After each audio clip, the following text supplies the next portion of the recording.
parce que je sais que ce que nous allons partager aujourd'hui va certainement t'édifier. Alléluia. Et je me plains pour ceux qui ne sont pas là aujourd'hui, qui ont eu peut-être peur de la tempête, qui ont choisi de rester à la maison. J'aimerais te dire que toi, tu as choisi la bonne part. Alléluia. Tu as choisi la bonne part, la part qui ne te sera jamais ôtée, la part qui ne te sera jamais volée. Alléluia. Et si tu décides, à partir d'aujourd'hui, d'appliquer la parole de Dieu, de la comprendre telle que nous allons l'annoncer, rien à faire, ta vie changera. Alléluia. Ta vie va être transformée radicalement. Parce que très souvent, ce qui nous dérange dans la vie, ce qui nous empêche de vivre la gloire de Dieu, c'est lorsque nous écoutons la parole et nous ne l'appliquons pas. Lorsqu'on n'applique pas la parole de Dieu, c'est difficile pour que cette parole puisse transformer nos vies. Est-ce qu'on est ensemble? Amen. Jean au chapitre 1er, verset 1 à 4. Jean 1er, 1 à 4. Jean chapitre 1, verset 1 à 4, nous lisons dans le nom de Jésus-Christ. Au commencement était la parole, et la parole était avec Dieu, et la parole était Dieu. Elle était au commencement avec Dieu, toutes choses ont été faites par elle, et rien de ce qui a été fait n'a été fait sans elle. En elle était la vie, et la vie, en elle était la vie, et la vie était la lumière des hommes. Amen. 14 nous dit, la parole a été faite chair, et elle a habité parmi nous, plein de grâce et de vérité, et nous avons contemplé sa gloire, une gloire comme la gloire du Fils unique venu de Dieu, venu du Père. Amen. Matthieu chapitre 13, verset, nous avons déjà noté ce verset dans les petits papiers que vous avez. Matthieu 13, verset 31 à 32, même jusqu'à 33. Nous lisons dans le nom puissant de Jésus-Christ. Il leur proposa une autre parabole et dit, le royaume des cieux est semblable à un grain de sénévé qu'un homme a pris et a sémé dans son champ. C'est la plus petite de toutes les semences, mais quand il a poussé, il est plus grand que tous les légumes et devient un arbre, de sorte que les oiseaux du ciel viennent habiter dans ses branches. 33. Il leur dit cette autre parabole, le royaume des cieux est semblable à du levain qu'une femme a pris et mis 3 mesures de farine jusqu'à ce que la pâte soit levée. Alléluia. Tous les enfants vont monter en haut. Tous les enfants. Amen. Pourquoi est-ce que le Seigneur est venu sur la terre? Et notre thème principal que nous sommes en train d'aborder, nous l'avons intitulé « Qui est Jésus-Christ ?» Alléluia. Qui est Jésus-Christ? C'est le thème principal que nous allons aborder pendant toutes ces semaines que le Seigneur a placé devant nous. Et aujourd'hui, nous avons un sous-thème que nous avons intitulé « Jésus-Christ est le commencement de tout » ou « Jésus-Christ est le commencement de toutes choses ». C'est là le sous-thème que nous abordons cet après-midi. Alléluia. Est-ce qu'on est ensemble? Est-ce que quelqu'un me suit? Amen. Suivez-moi très attentivement. Dimanche passé, nous avons expliqué, nous avons dit qu'il était extrêmement important que chacun de nous puisse avoir la connaissance de Dieu.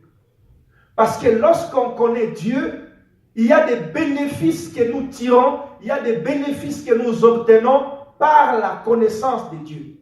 Celui qui ne connaît pas Dieu, bien-aimés frères et sœurs, la Bible déclare que mon peuple périt faute de connaissance. C'est d'abord la connaissance de Dieu. Un homme qui connaît Dieu, bien-aimés frères et sœurs, il sera stable dans sa relation avec Dieu, nous l'avions vu dimanche passé, et il sera heureux dans sa vie. Alléluia. Alléluia. Nous avons dit qu'être heureux dans la vie, ce n'est pas le synonyme d'avoir beaucoup d'argent. d'avoir beaucoup de voitures, d'avoir beaucoup de millions. La joie, être heureux dans la vie dépend de la connaissance que nous avons de Dieu. Le Seigneur a posé à Pierre la question, à Pierre et aux disciples qui étaient là, qui dit-on que je suis? Qu'est-ce que les gens disent de moi? Plusieurs ont répondu, tu es Élie, tu es le prophète, tu es Josué, tu es Jean-Baptiste, tu es Moïse peut-être. Et il leur a posé la question, mais pour vous, qui dites-vous que je suis? Qui suis-je pour vous? Nous avons dit que si tu es réellement un disciple de Christ, tu dois tout faire pour que tu puisses avoir la connaissance de Dieu. Ce n'est pas pour rien que Christ a posé la question à ses disciples. Qu'est-ce que les gens pensent de moi? Et pour vous, qui dites-vous que je suis? Qui suis-je pour vous? La Bible dit, Pierre ayant répondu que tu es le Christ, le Fils de Dieu, venu d'en haut, le Seigneur lui a dit, tu es heureux Simon, fils de Jonas, parce que ce ne sont pas la chair et le sang qui t'ont révélé cela, mais c'est mon Père qui est dans les cieux qui t'a révélé cela. Tu es heureux. Pourquoi Christ dit à Pierre que tu es heureux? Parce que Pierre avait reconnu qui le Seigneur était. Et nous avons dit que si tu sais, si tu as la révélation de Christ, si tu sais qui le Seigneur est pour toi, tu seras heureux dans la vie. Est-ce que quelqu'un m'entend? Est-ce que quelqu'un me saisit? Tu seras heureux dans la vie. Si tu n'es pas heureux, si tu es triste, si tu es dans des problèmes sans fin, c'est tout simplement parce que tu ne connais pas l'homme de Galilée que nous voulons te présenter ce matin. Alléluia. Bien-aimés frères et sœurs, qui le Seigneur est exactement? Aujourd'hui, nous allons voir le premier sous-thème que nous avons intitulé que Jésus-Christ est le commencement de toutes choses. Il est le commencement de tout. Alléluia. Est-ce qu'on est ensemble? Jésus-Christ est le commencement de tout. En d'autres termes, Jésus-Christ égale le commencement de tout. Quand nous disons tout, c'est alors tout. C'est sans exception. Est-ce que quelqu'un m'entend? Quand nous disons que Jésus-Christ est le commencement de tout, ça veut dire il n'y a pas une exception. Jean chapitre 1er, verset 1er que nous venons de lire, le Seigneur nous explique quelque chose d'extraordinaire. Il dit qu'au commencement était la parole de Dieu. La parole était avec Dieu et cette parole était Dieu. Rien de ce qui a été fait. Il dit, toutes choses ont été faites par cette parole. Et il ajoute, il dit, rien de ce qui a été fait n'a été fait sans cette parole. Est-ce qu'on est ensemble? La Bible dit que cette parole était la lumière des hommes. Cette parole, c'est elle qui a tout créé. Verset 14 de Jean chapitre 1er nous révèle maintenant que c'est cette parole qui a pris la chair, qui a habité parmi les hommes, plein de grâce, et nous avons contemplé sa gloire comme la gloire du Fils unique venu du Père. Est-ce qu'on est ensemble? Alléluia. Jean nous révèle en quelque sorte la source, l'origine de tout ce que nous cherchons sur la terre. Parce que nous avions dit dimanche passé que ce qui fait en sorte que beaucoup de gens ne vivent pas la main de Dieu, c'est parce qu'ils séparent Dieu avec ce qu'ils cherchent. Est-ce que quelqu'un m'entend? Je répète, beaucoup de personnes ne manifestent pas, la gloire de Dieu ne se révèle pas dans leur vie parce qu'ils séparent Dieu avec ce qu'ils cherchent. Regarde un peu dans ces images que tu as reçues, les images que je t'ai données dans le papier. Nous avons essayé de synthétiser par la grâce de Dieu tout ce que les hommes cherchent sur la terre. Alléluia. Les premières images en haut, par la grâce de Dieu, nous avons juste mis la Bible qui est le symbole de la parole qui a tout créé, la parole par qui toutes choses ont été créées. Deuxième image, nous avons mis les hommes et les femmes en mariage, nous avons mis l'or, nous avons mis les pommes et autres, la maison, voiture et à la fin, l'argent. À côté de l'argent, nous avons mis les hommes. Alléluia. Alléluia. Suivez-moi très attentivement. Bien-aimés frères et sœurs dans le Seigneur, si tu veux vivre la gloire de Dieu, tu dois comprendre d'abord la hiérarchie des choses. Comment est-ce que Dieu a créé des choses? Parce que si tu ne sais pas comment est-ce que le monde a été créé, comment est-ce que les choses qui existent trouvent leur existence, tu ne pourras pas manifester ces choses-là dans ta vie. Est-ce que quelqu'un me suit? Alléluia. Généralement, je prends l'exemple très simple. Si tu as une voiture qui tombe en panne, tu l'amènes chez un garagiste, la première des choses, un garagiste doit d'abord chercher la source de ces pannes-là, la source de ces problèmes-là. Il ne va pas, si tu peux amener une voiture chez un garagiste, tu arrives, oh, tu dis ma voiture ici, elle ne roule pas bien, il y a tel problème. Mais quand le garagiste va l'ouvrir, il va te dire qu'il y a telle pièce qui ne fonctionne pas. Il va te dire que la pièce X ne fonctionne pas parce qu'il y a telle pièce qui l'a endommagée. Beaucoup de chrétiens cherchent des solutions dans leur vie, mais ils ne rentrent pas dans la source, ils ne rentrent pas dans la racine pour comprendre pourquoi est-ce que ces choses-là ne fonctionnent pas. Beaucoup de souffrances que vous voyez sur la terre, j'aimerais insister, ce que nous connaissons comme souffrance sur la terre est dû à l'ignorance que nous avons de Dieu.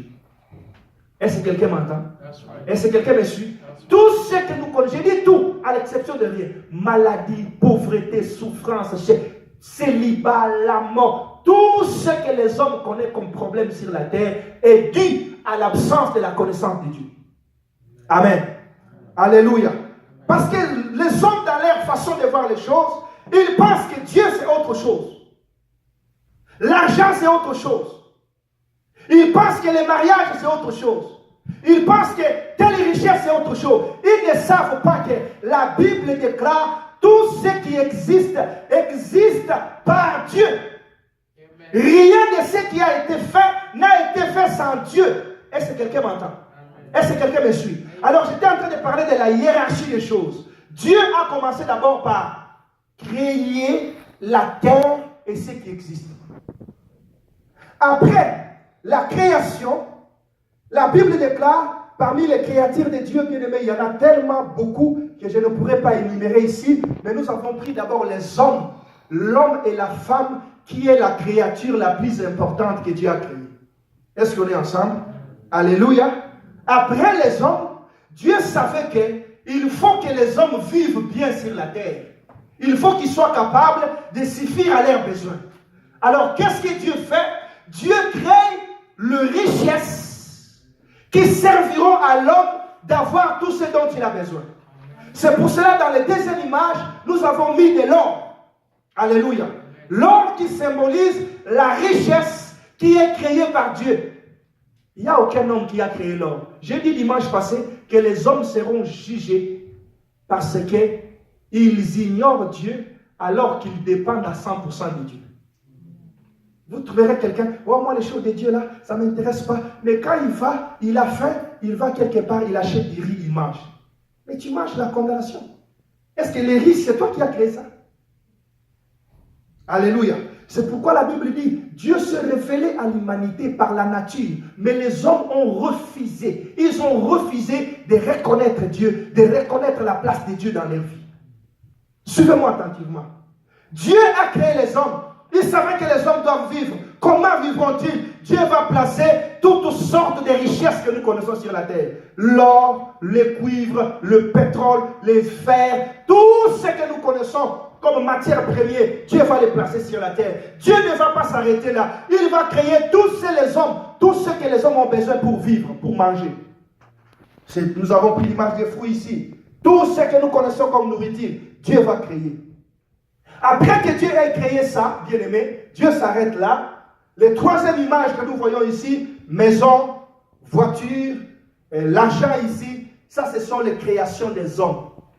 Alléluia. Ce sont les hommes qui ont créé ça. C'est-à-dire l'homme s'est dit, bon, je dois quand même avoir un endroit de dormir. Et comme Dieu lui a doté de l'intelligence, de la capacité d'imaginer, de créer, il va créer un endroit, créer la maison pour pouvoir habiter.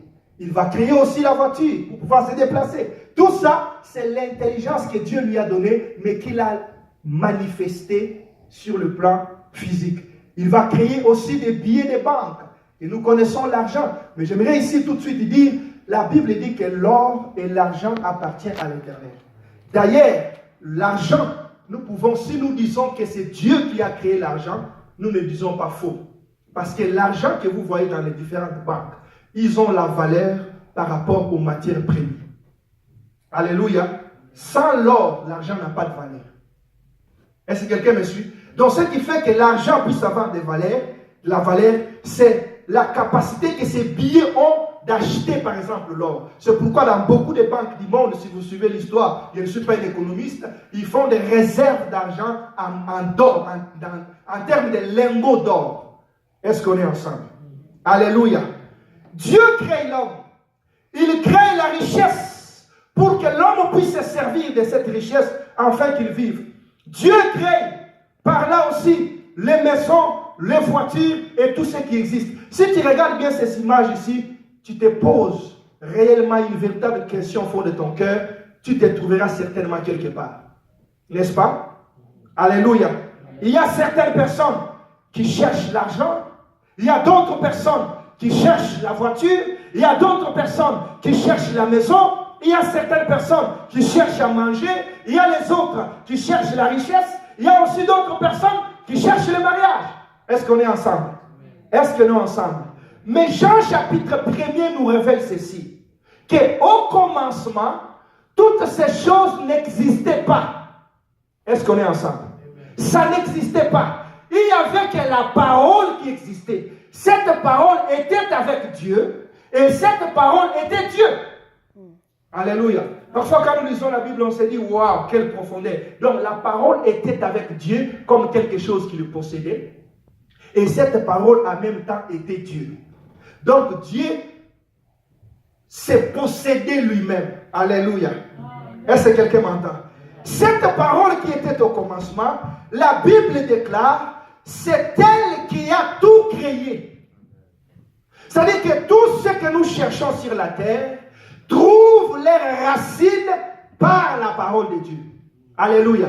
J'aimerais te poser la question. Qu'est-ce que tu cherches sur la terre? Tu as besoin de quoi? Au fond de ton cœur, qu'est-ce qui te dérange? Qu'est-ce qui te tracasse?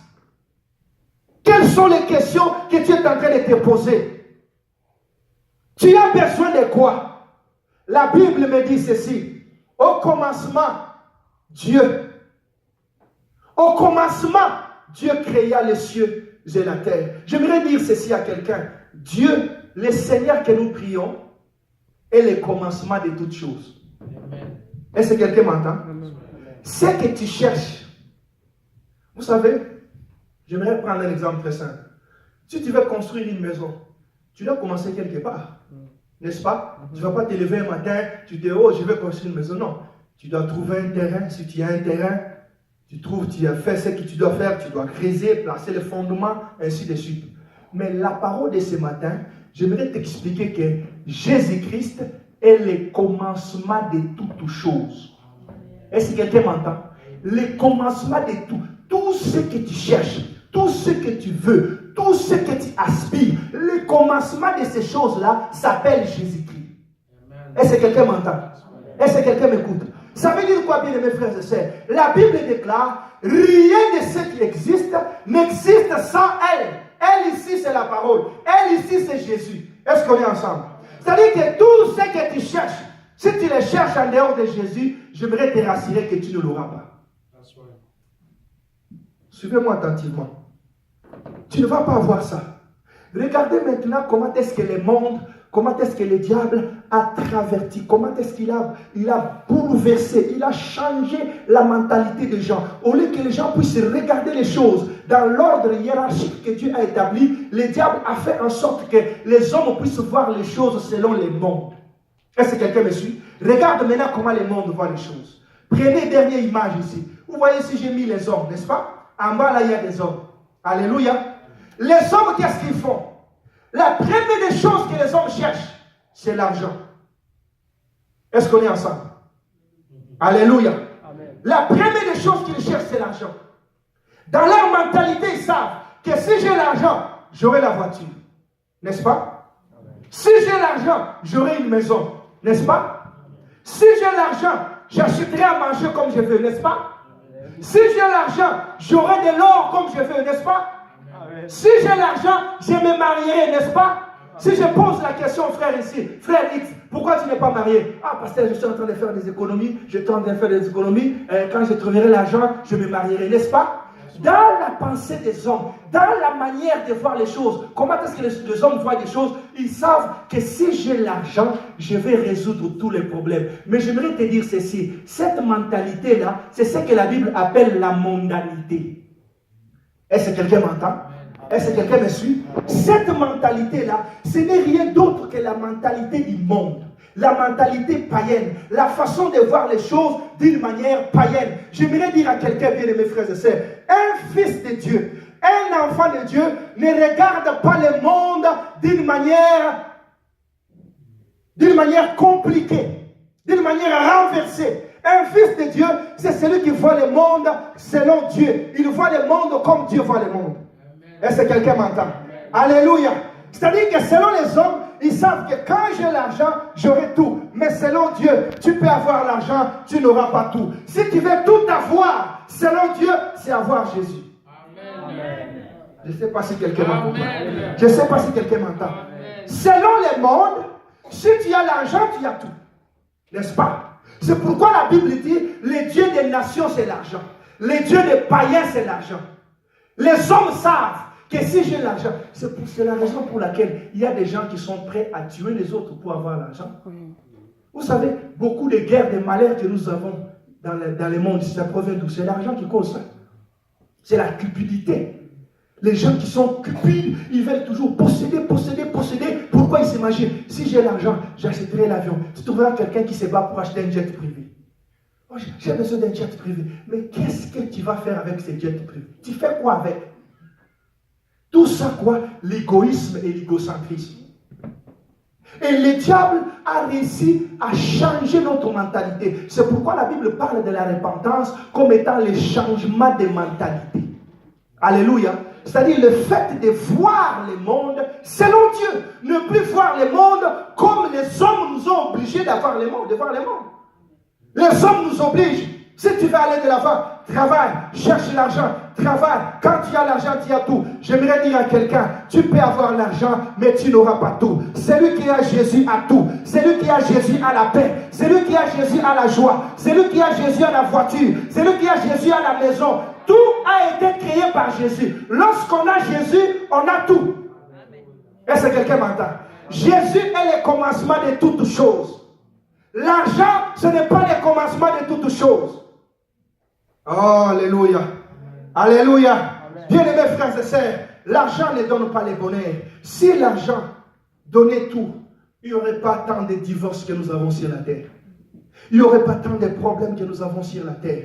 Pourquoi? Parce que les hommes pensent qu'en ayant l'argent, il obtiendra tout. Tu peux avoir l'argent, mais tu n'auras pas tout. Tu peux même avoir une voiture, mais manquer l'esprit de la voiture. Est-ce que quelqu'un m'entend? Alléluia. Lisons encore Jean chapitre 1er pour comprendre bien ce que nous sommes en train de dire. Tu peux avoir l'argent, tu peux avoir la voiture et manquer l'esprit, ce que j'appelle l'esprit de la voiture. Avoir la maison, manquer l'esprit. Vous avez déjà trouvé quelqu'un avec une grosse maison, mais il dort parfois aux toilettes. Vous n'avez jamais entendu ça? Alléluia. Quelqu'un avec une grosse maison, mais qui n'a absolument rien. Il n'a même pas la paix. Jean chapitre 1er, qu'est-ce que la Bible dit? Verset 4. La Bible dit, en elle était la vie. Et la vie était la lumière des hommes. La lumière, lui, dans les ténèbres, et les ténèbres ne l'ont point reçue. Est-ce que quelqu'un m'entend? La Bible dit, dans la parole, cette parole qui s'appelle Jésus, hein? Est-ce qu'on est ensemble? La Bible dit qu'à l'intérieur de cette parole, il y avait la vie. Ça veut dire quoi? La vie se trouve en Jésus. Est-ce que quelqu'un m'entend? Tu peux avoir une voiture, mais sans avoir la vie. Est-ce que quelqu'un me suit? Tu es dans une voiture, mais tu n'as même pas la paix que quelqu'un qui dort par terre a. Tu as une grosse maison, tu n'as même pas la joie que quelqu'un qui n'a même pas une maison, qui est dans un petit bicoque a. Pourquoi? Parce que tu as quelque chose, mais tu n'as pas l'esprit de la chose. Tu n'as pas la vie. La vie, c'est autre chose. Tu peux avoir des choses que tu cherches, l'argent et tout, mais avoir la vie, c'est autre chose. C'est pourquoi le Seigneur Jésus-Christ a dit un jour aux scribes que vous sondez les Écritures, vous pensez avoir la vie en elle, alors que les Écritures parlent de moi. Ça veut dire quoi? C'est moi qui suis la vie. Ce ne sont pas les Écritures qui sont la vie, mais c'est moi qui vous parle, qui suis la vie. Est-ce que quelqu'un m'entend? Est-ce que quelqu'un me comprend? J'aimerais dire ceci à quelqu'un. Ne vois pas le monde comme les mondains sont habitués de voir. Ne regarde pas le monde, ne cherche pas les choses de ce monde comme les mondains sont en train de les chercher. Le Seigneur veut que nous puissions comprendre, Jean chapitre 1er, que tout ce que nous cherchons ont été créés par Dieu. Et rien de ce que nous cherchons n'existe sans Dieu. Et c'est Dieu-là, c'est lui qui a pris la chair et qui a habité parmi les hommes, qu'on appelle la personne qu'on appelle Jésus-Christ. J'aimerais dire ceci à quelqu'un. Arrête de chercher tout ce que tu cherches. Arrête de courir après ce que tu cours. À partir d'aujourd'hui, prends la résolution de chercher Dieu. Est-ce que quelqu'un me suit? Est-ce que quelqu'un m'entend? Prends la résolution de chercher Jésus. Parce que si tu as Jésus, tu as tout ce que nous avons énuméré là. Par contre, si tu as l'argent, tu ne pourras pas avoir tout ce que nous avons énuméré. Amen. Les regardez à travers le monde. Si vous prenez, si Dieu vous révèle, vous ouvrez pour voir le cœur du riche, comment est-ce que certains riches pleurent même pour chercher la paix? Certaines personnes qu'on appelle riches, comment est-ce qu'ils pleurent pour chercher ne serait-ce que la paix? Tu ne vas pas les envier. Est-ce que quelqu'un m'entend? Pourquoi? Parce qu'ils se sont mis à courir derrière les richesses, pensant que la vie se trouve dans les richesses. Non, la vie et les richesses, c'est deux choses différentes. Tu peux avoir les richesses sans avoir la vie. Alléluia. Est-ce que quelqu'un m'entend? Oh, bien-aimés frères et sœurs, combien de gens cherchent le mariage? Ils veulent à ce que Dieu le visite. Ils veulent se marier. Mais j'aimerais dire ceci à quelqu'un. Celui qui a Jésus-Christ en lui, celui qui cherche Jésus, celui qui obtient Jésus, obtient automatiquement le mariage. Amen. Le commencement du mariage, c'est Jésus. Parce que le mariage, c'est l'institution que Dieu a créée. Au lieu de courir derrière le mariage, cours derrière la personne de Jésus, parce que c'est lui qui est le commencement de toutes choses. Matthieu chapitre 6, verset 33. Qu'est-ce que la Bible nous dit? Matthieu 6, 31. Écoutez ce que la Bible nous dit. Matthieu 6, 31. Nous lisons au nom de Jésus-Christ. La Bible déclare, ne vous inquiétez donc point. Ne dites pas que mangerons-nous, que boirons-nous, de quoi serons-nous vêtus. Car toutes ces choses, ce sont les païens qui les cherchent. Votre Père Céleste sait que vous avez besoin, sait que vous en avez besoin. Cherchez premièrement le royaume et la justice de Dieu, et toutes ces choses vous seront données par-dessus. Est-ce que quelqu'un m'entend? Le Seigneur explique la façon dont nous pouvons obtenir tout ce que nous avons énuméré ici. Il dit que toutes ces choses-là, ne vous inquiétez pas des choses de ce monde. Ne les cherchez pas. Car toutes ces choses-là, ce sont les païens, ceux qui n'ont pas Dieu qui les cherchent. Mais vous, votre Père Céleste, sait que vous avez besoin. Au contraire, pour vous, cherchez le royaume des cieux. Lorsqu'on parle du royaume des cieux, là, on parle de Jésus. Jésus-Christ est le royaume des cieux. Est-ce que quelqu'un m'entend? Lorsqu'il s'est présenté devant les gens, il disait, le royaume des cieux est au milieu de vous. Le royaume des cieux est au milieu de vous. Le royaume des cieux est au milieu de vous. Lorsqu'on parle du royaume des cieux, on parle de la personne de Jésus. Dieu dit ici que cherchez premièrement le royaume et le reste des choses vous sera donné par-dessus. Pourquoi? Parce que Dieu sait que tout ce qu'on appelle choses, la liste est longue, tout ce qu'on appelle choses, ces choses-là ont été créées par Jésus. Est-ce qu'on est ensemble? Est-ce que quelqu'un me suit? Je vais vous donner un exemple très simple avant que nous puissions avancer un peu. Un exemple très simple. C'est comme quelqu'un qui veut avoir du pain. Amen. Il a besoin du pain. Oh, je vais manger du pain, je vais manger du pain. Maintenant, quelqu'un d'autre vient et dit, tu as besoin du pain. Il demande, j'ai besoin du pain, et puis quelques temps après, j'ai besoin des gâteaux, quelques temps après, j'ai besoin, je ne sais pas, de foufou ou quoi. Et puis il voit un homme qui vient chez lui, il lui donne un sac de blé. Et puis la personne dit, non, je n'ai pas besoin de blé, moi j'ai seulement besoin du pain. Alléluia. Il ne sait pas que quand on lui donne du blé, on lui a donné du pain en même temps, on lui a donné du foufou en même temps pour ceux qui mangent des foufous, on lui a donné pas mal de choses qui peuvent être fabriquées avec le pain. Il ignore que le pain est fabriqué par la farine qui sort du blé. Est-ce que quelqu'un me suit? C'est ce qui se passe avec beaucoup de chrétiens. Vous trouverez des chrétiens, oh je cherche les mariages, oh je cherche les enfants. Mais les enfants sont créés par celui qui s'appelle Jésus. Est-ce que quelqu'un m'entend? Le problème que tu dois chercher, est-ce que Jésus est dans ta vie? C'est ça la plus grande question. Est-ce que Jésus est en toi? Parce que si Jésus est en toi, au temps opportun, il va engendrer les mariages. Au temps opportun, il va engendrer les enfants. Au temps opportun, il va engendrer le travail. Au temps opportun, il va engendrer l'argent. Un enfant de Dieu ne peut pas mourir pauvre. Est-ce que quelqu'un m'entend? Parce que l'or et l'argent appartiennent à Dieu. Qu'est-ce que tu cherches? Oh non, moi je cherche seulement du pain. Mais dans le bleu, il y a du pain. En Jésus, il y a la joie. Vous trouverez certaines personnes, ils disent non, moi je vais seulement travailler, je vais seulement l'argent et les choses de Dieu là. Comme je l'ai dit au début, il sépare Dieu avec ce que tu cherches. Ma sœur, mon frère, ne sépare pas Dieu avec ce que tu es en train de chercher. Parce que Jésus, c'est lui le commencement de toutes ces choses. Je suis venu dire ceci à quelqu'un. Si tu es là et que tu veux commencer un projet, cherche que Jésus est le commencement de ce projet. Amen. Si tu es là, tu veux commencer une relation, sache que Jésus est le commencement de cette relation. Si tu es là, tu veux commencer le travail, sache que Jésus est le commencement du travail. Si tu es là, tu veux commencer, je ne sais pas, les études, Jésus est le commencement de tout. Amen. En d'autres termes, ça veut dire que celui qui ne commence pas avec Jésus n'a pas encore commencé. Est-ce que je peux parler? Est-ce que je peux parler? Celui qui ne commence pas avec Jésus n'a pas encore commencé.